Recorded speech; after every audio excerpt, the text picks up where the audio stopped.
Welcome back to Idaho Hook and Hunt. I hope you've enjoyed parts 1 through 5 of the Spring Kokanee Seminar Series. Today is installment number 6 and the final installment featuring Alan Greenhow. Just as a reminder, I will post links to Kokabow tackle, Idaho rod and reel, and Mama Hog rods in the description to this video. And we will see you next week. Thanks for watching. Landing the fish, no hook sets. You're going on a guided trip with me and you hook set, I'm throwing you out. Okay, we don't set the hooks. They set themselves. Their mouths are so soft, the hooks are so sharp that they will stick. Most of the time they will stick. We don't go and set the hook on them. We may have to run over to the release clip and reel down and pop it out of the release clip really quick to get it to come away from the release clip, but we're not setting the hooks. We're not fishing for bass. We're not fishing for trout. They're sticking themselves. So we're not setting the hooks. Ever, ever, ever. We always keep steady tension on that retrieval. Like I said, you want the right rod so I can feel that fish. If he starts banging, banging, banging, I'm slowing down my retrieval. I'm still trolling. And then he'll slow down with that humping and bumping, and then I can start bringing him in. But then he's going to get closer to the boat. He's going to give you that one last hurrah. And then you're grabbing this net, right? Nope, that better be at a yard sale. Okay. We always keep trolling. Why am I doing that? I get asked this question a ton. Well, I'm stopping the boat. Well, you've got 4 rods in the water. You're fighting a fish on 1 rod. What's happening to the other 3 rods when I stop the boat? I'm not going to catch anything on those 3 rods because this is a schooling fish. So as that fish is fighting, you're bringing that fish and it's fighting, guess what? It's bringing its buddies in, and the next thing you know, I got another rod and another rod. We've had 6 rods in the water. We've had 5 of them go off at one time. Did we land 5 fish? No, we landed 3. But we had 5 rods go off. It was a Chinese fire drill. Okay? It's like, holy smokes. This is crazy. So don't ever stop trolling. What do I do with it once I get it? Okay. I want you to be careful here, folks. I hear this a lot. I'm putting him in the live well. Well, it's 72-degree water on the surface. You suck 72-degree water into your live well, and you put kokanee in 72-degree water trying to keep them fresh. That isn't going to work. They'll spoil because the water's too warm. You're sucking the water off the surface of the reservoir or lake.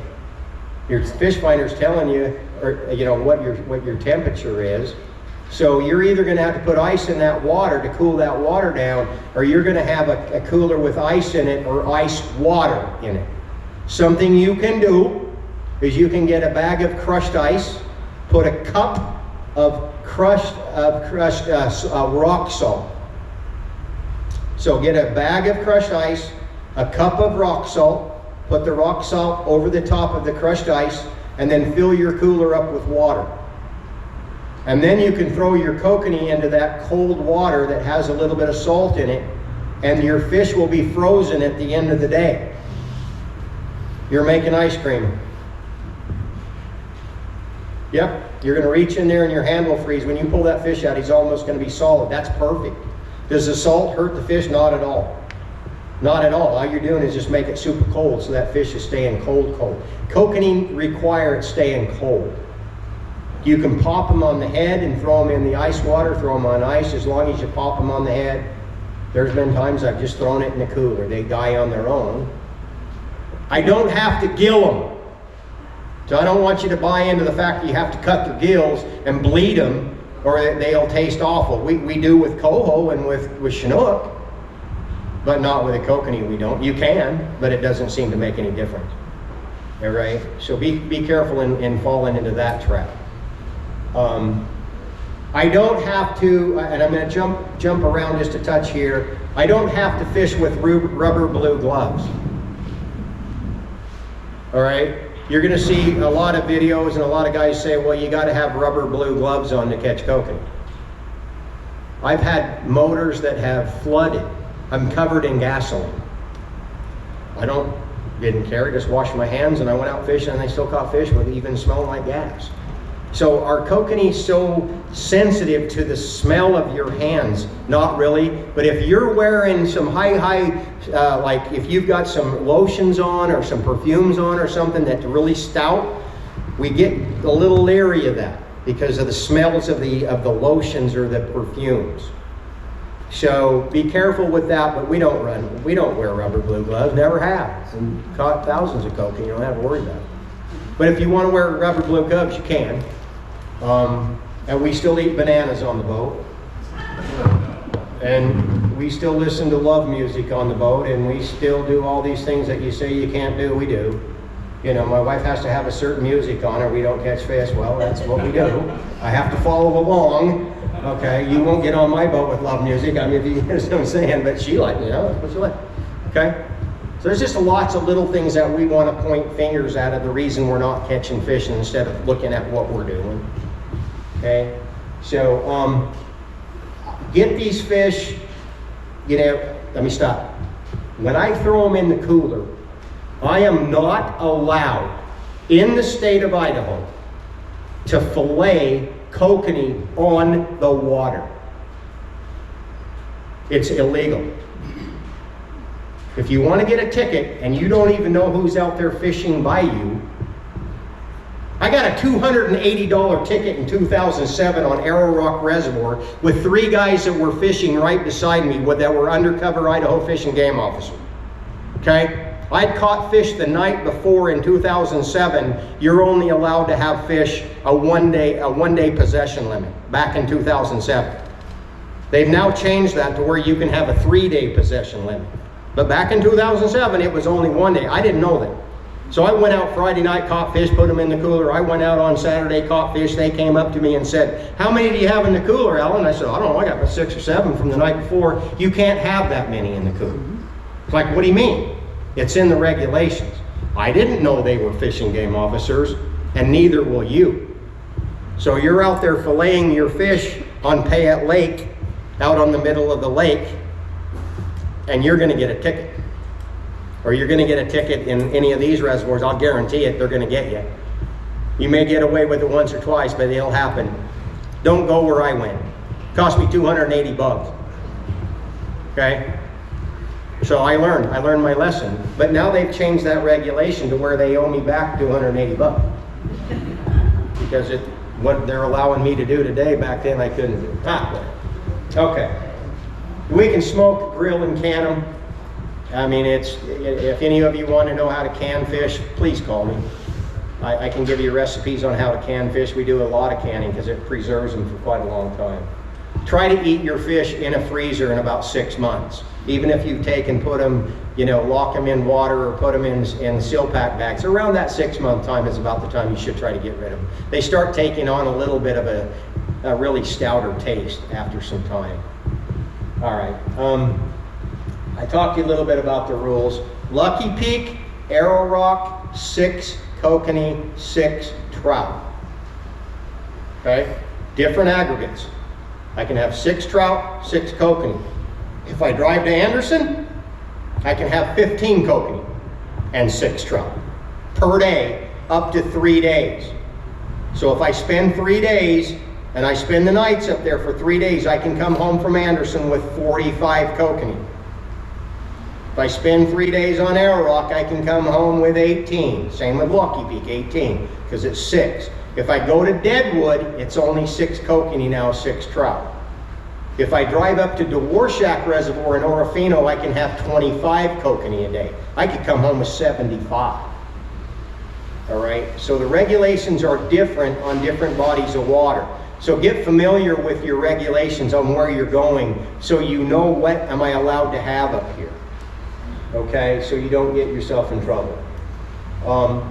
Please don't walk in the fall into the tributaries. Let's say up at Pine and Featherville above Anderson, you know, there are tributaries that these fish will go up and spawn. Some people like to get in those rivers and mess around in the rivers, or they like to chase fish in the rivers, and you're stepping in what they call a red. A red is a nest of eggs. It's a nest of, you didn't even know it was there, and you stepped in it, and you just broke up that entire nest of eggs, and they're gone. So let's not get in the rivers, especially when they start spawning. Can you take the grandkids, the kids up there and let them see the red fish running up the river? Yeah, but don't get in the river. Let them do their thing, okay? You can't snag kokanee in the state of Idaho. This is another question. It used to be we could snag them, not anymore. It's illegal to snag kokanee in our state. And then the other thing that's very important, because of the quagga mussel that has now come up into our state, the Department of Agriculture and the Idaho Fish and Game Department are working on this, and that is they want you to drain all of your water out of your boat. It is illegal to drive home with water in your live well. If they have a check station up there, or you happen to get pulled over for whatever reason to check your boat and you have water in your live well, you're going to run the risk of getting a ticket because you have water in your live well. That means that possibly you could be bringing a fish home alive and trying to illegally stock it somewhere. But the other reason is we have to drain the water out of our boats, out of our motors. Let's say your boat leaks. You got to pull the plug on it and drain all the water out of everything so that there's no risk of a quagga mussel being attached to your boat via the water or being in the water. And we don't have cleaning stations around here to spray off our motors and stuff for that quagga mussel, but they have the right to give you a ticket based on having water in your boat. So that started last year with this quagga mussel problem that they had. Okay? All right. Lastly, I want you to be courteous on the water. We're getting a lot of people moving into the west, especially into our area. We have limited bodies of water to fish on. That means that we need to help each other out. If you can help somebody load their boat, unload their boat, and not be belligerent about doing it, please help them out. That makes things go smoother. Do not put your boat together down on the boat ramp. Don't back your boat down to the water's edge, get out of your truck, and then decide that you have to put all your stuff and all your equipment in your boat and everything. That should have been done up on top, because all you're doing is clogging up the boat ramp and trying to do your stuff down here. Okay, if you want to make people upset, that's one thing that'll do it, because you're not being smart. You should have done that up here and then back your boat in the water, get it off the trailer, and go moor it somewhere so that you can get going. But don't be doing it on the boat ramp. When you pull your boat out of the water, pull it up on top and then put stuff away. Don't do it on the boat ramp, because you're just plugging everything up. Okay? That stuff matters. So I want you to enjoy the fishery the way that I do. I know we went over a lot of stuff. Now I want to answer questions really quickly. It's after 3. Yes, sir. Mackey? Yeah, they drained Mackey way down. They lost a lot of kokanee in there. They had to work on the dam. Okay, so now they're going to reintroduce the kokanee into Mackey, but we don't have a lot of water this year. So will Mackey fill? I don't know that it will. It might get 3/4 full, but that will eventually turn itself around. And they're not super big in Mackey. That's a naturally spawned kokanee in there typically, but they will stock some kokanee in there if they feel like they need to increase the numbers. But yeah, that's an early spawn kokanee in Mackey. Okay, so yeah, this year it's going to be interesting. I mean, the ice fishing season was terrible at Mackey. There wasn't a lot going on over there. But I think in the next couple of years, Mackey definitely is going to come back. We just got to be patient because they drained all the water out of Mackey. Okay, so that answer your question? Okay. You know what? That's a great question. Am I fishing different from coho than kokanee? And you know what? The answer is we're catching coho right now with our kokanee here. So the answer is, I don't know how to answer that, because I think that we fish for Chinook different. Would I run a cup plug or something that for coho? Yeah. I probably would be a little bit. Right now, probably not, because they're up in the level of the kokanee. But I think eventually you might have to run a cup plug or something a little bit different, tuna fish in it or something to maybe get them to hit. Yeah, that's, I mean, the jury's still out on this coho thing yet, because it's fairly new. Yeah, sir. What's the road condition in the air rock now? It's the road. Fix the road? Okay. Hey, Mark, can you start handing these guys some tackle if they leave early? Chris? Yeah. I've got a bucket of tackle over here. Mark's got it right. Mark's got it. Mark's doing okay, it. perfect. The road is the road. Yes, they graded it. They graded it about a month ago. We went in right after they graded it, and it's in pretty good shape. But it's not going to last very long. It's bad now. Okay? It's going to break down. The road base into Arrow Rock is not very good, and it's just going to bust up. And the traveling too quick in there, that bump gets deeper and deeper. And all I can tell you is this. If you plan on going and fishing Arrow Rock, you better plan on, once you leave the pavement, for about 30 to 35 minutes more to get in there. Because you'll beat your equipment up, you'll beat your truck up if you try to go too fast. So you just plan on driving 5 miles an hour, 10 miles an hour to get into Arrow Rock. We don't want to improve that road. We don't. We don't want a boat, we don't want a dock in there. Because the minute they improve the road and they put docks in there, now we've invited every water skier in this entire valley to hit Arrow Rock. This is one of the last primitive roads that's left that's keeping some of them out of there. And I say that lightly, some. Okay? And they're going to kill another person up there if people don't slow down. They've already lost 2 this year. And every year, oh yeah, they fly off the road because they're not paying attention in those blind corners, and they're flying off into the reservoir. And the reservoir is virtually full. So they're going to hit water real quick. What can we expect for fish size in Arrow Rock? There's some nice fish in Arrow Rock right now. We're catching some 16-inch kokanee in Arrow Rock. Will they get to 18 by June and July? Yes. Are there a lot of kokanee in Arrow Rock? No. You have to hunt them. But when you find them, mark them and turn around and go get them again. Okay? But you guys, Anderson will be turned around in 2 years. I'm going to roll the dice, and I'm going to tell you that our size in Anderson will be back in 2 years, because he's going to reduce the number of kokanee coming into Anderson. And that size will eventually start coming up. But right now it's 12 inches in Anderson. That's it. Okay? Lucky Peak's fish are running around 14, 15. We've even seen some 16s out of Lucky Peak this year. But primarily the kokanee out of Lucky Peak are late spawn kokanee. In Anderson, you're going to get a mixed bag of lates and earlies, and in Arrow Rock, you're going to get a mixed bag. But in Lucky Peak, the majority of them are late spawners, just based on what they had available. Okay? What's that? Jig for them? We used to jig. It was a common practice at one time, especially at night. They would go and jig for them. It's not a common practice in our area to jig for them. Can you? Yeah. You got to climb over the top of them, then hopefully they'll stay below you. Okay? You have a better chance of jigging for them at Anderson than you would at Arrow Rock or Lucky Peak, because the population's much greater in Anderson, where you could probably stay over at school and hover over the top of them and then vertically jig for kokanee. Absolutely you can. But it's not a common practice around here. Just people don't do it anymore. They rather troll for them. Okay? So, good question, sir. The sample. Yep. Your rule of twice the depth. Yeah. Is that irregardless of what speed you're going at? Yeah. I mean, we don't troll any faster than about 1.415.